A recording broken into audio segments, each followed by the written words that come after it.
एक बौद्ध भिक्षु और उनका शिष्य एक जंगल में कुटिया बनाकर रहा करते थे। बौद्ध भिक्षु अब बूढ़े हो चुके थे और उनका शिष्य अभी जवान था। बूढ़े बौद्ध भिक्षु एक बहुत ही बड़े ध्यानी व्यक्ति थे। जब ये ध्यान करने बैठते तो 2 दिनों तक ध्यान ही करते रहते। उन बूढ़े बौद्ध भिक्षु के पास एक बहुत ही अनोखी शक्ति थी कि वह ध्यान की अवस्था में भविष्य को भी देख सकते थे। एक दिन जब वो ध्यान कर रहे थे तो उन्होंने देखा कि आज से 8वें दिन उनके उस युवा शिष्य की मृत्यु हो जाएगी। उन्होंने अपने शिष्य को अपने पास बुलाकर कहा, मैं तुम्हें अगले 7 दिनों की छुट्टी देता हूं। तुम इन 7 दिनों के लिए अपने घर रहकर आ सकते हो। शिष्य ने खुशी से कहा, क्या यह सच है गुरुवर? गुरु ने कहा, हां, मेरा पिछले कई दिनों से अपने घर वालों से मिलने का मन ही कर रहा था। मुस्कुराते हुए गुरु ने कहा, ठीक है, तो अब तुम जा सकते हो, लेकिन याद रहे 8वें दिन की शाम होने तक तुम्हें यहां वापस पहुंचना है। शिष्य ने हां में सर हिलाते हुए कहा, ठीक है गुरुवर, मैं पहुंच जाऊंगा, लेकिन आप अपना ख्याल रखिएगा। अब आप बूढ़े हो चुके हैं, इसलिए आश्रम का कोई भी काम हो उसे मेरे लिए छोड़ देना। मैं वापस आते ही उसे कर दूंगा। इसके बाद शिष्य गुरु का आशीर्वाद लेकर पहाड़ी से नीचे उतर गया, बिना यह देखे कि गुरु की आंखों में अपने शिष्य को खोने का दर्द था। शिष्य के गांव के रास्ते पर एक नदी पड़ती थी। उस नदी के किनारे चींटियों का एक हिल था जहां लाखों चींटियां थीं। उनमें से कुछ चींटियां लगातार हिल के अंदर जा रही थी और कुछ बाहर आ रही थी, जिसमें से कुछ चींटियां एक दूसरे से टकरा जाती और फिर अपना रास्ता बदल लेती। ये सब देख उसे शिष्य को बड़ा आनंद आ रहा था। वह कुछ देर तक वहीं खड़ा होकर उन चींटियों को देखता रहा। फिर अचानक उसका ध्यान नदी की तरफ गया। उसने देखा कि नदी का पानी धीरे धीरे बढ़ रहा है, जिससे उठने वाली लहरें चींटियों के हिल के पास तक पहुंच सकती है, जिसके वजह से ये लाखों चींटियां बेवजह मारी जाएंगी। यह सोच उसने तुरंत ही अपने ऊपर के कपड़े उतारे और उसने मिट्टी भरकर चींटियों के हिल के चारों तरफ एक घेरा बना दिया।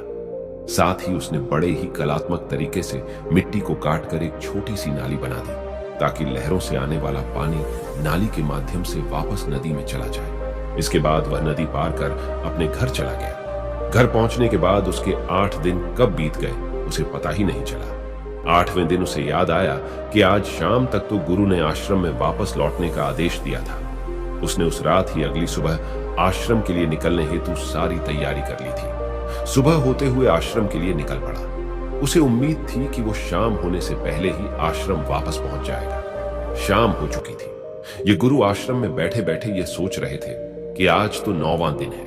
अब तक तो मेरा शिष्य इस दुनिया को छोड़ चुका होगा। वो इस बात से काफी दुखी थे कि वो मरने से पहले आखिरी बार अपने शिष्य को देख ना सके।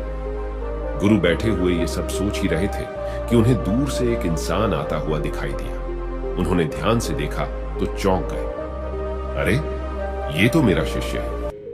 गुरु ने दौड़कर शिष्य को गले से लगा लिया, लेकिन वह इस बात से अचंभित भी थे कि 8 दिन बीत जाने के बाद भी अब तक वो शिष्य जिंदा कैसे है। गुरु ने शिष्य से कहा कि यहां से जाने के बाद तुमने जो कुछ भी किया है मुझे बताओ। तब शिष्य ने चिट्ठियों वाली कहानी गुरु को सुनाई। कहानी सुनते ही गुरु को यह समझते देर न लगी कि शिष्य ने लाखों चींटियों की जान बचाई थी और उसके इसी कर्म का परिणाम है कि शिष्य को एक लंबा और खुशहाली भरा जीवन प्राप्त हुआ है। कहानी सुनने के बाद गुरु के मुंह से अनायास ही निकल गया कि कर्मा लौटकर जरूर आते हैं। शिष्य को गुरु की इस बात का मतलब समझ नहीं आया, लेकिन उसने पूछा भी नहीं और चुपचाप अपने आश्रम के कामों में लग गया। अगर हम अपनी जिंदगी में देखें तो इसे खुशी खुशी जीने का सबसे आसान तरीका है कि हम अच्छे कर्म करते रहें। इस कहानी की तरह यह जरूरी नहीं कि अच्छे कर्म हमारी उम्र को लंबा ही करेंगे, लेकिन इस बात की गारंटी है कि अच्छे कर्म हमारी जिंदगी में आने वाली दुख और परेशानियों को कम जरूर कर देंगे।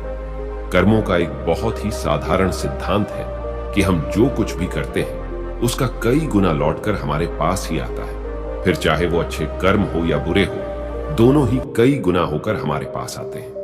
अच्छे कर्म करने के लिए ये जरूरी नहीं कि हमारे पास पैसा ही होना चाहिए, और ना ही सिर्फ किसी की जान बचाना ही अच्छा कर्म कहलाता है। किसी असहाय की छोटी सी मदद करना भी अच्छा कर्म है। किसी डीमोटिवेटेड इंसान को मोटिवेट करना भी अच्छा कर्म है। किसी दुख भरे इंसान को संतावना देना भी अच्छा कर्म है। कुल मिलाकर अगर हम किसी भी तरीके से किसी के दुख को कम कर पाएं तो वह एक अच्छा कर्म है। और जैसे गलत कर्म करने से हमें बुरा लगता है और दुख भी होता है, ठीक उसी तरह अच्छे कर्म करने से हमें सुख की अनुभूति होती है। इसलिए अगर हम अपनी जिंदगी में खुश रहना चाहते हैं तो हमें आज से ही दूसरों के दुख दर्द को कम करने की कोशिश शुरू कर देनी चाहिए और हम देखेंगे कि हमारी लाइफ अपने आप ही खुशियों से भर जाएगी।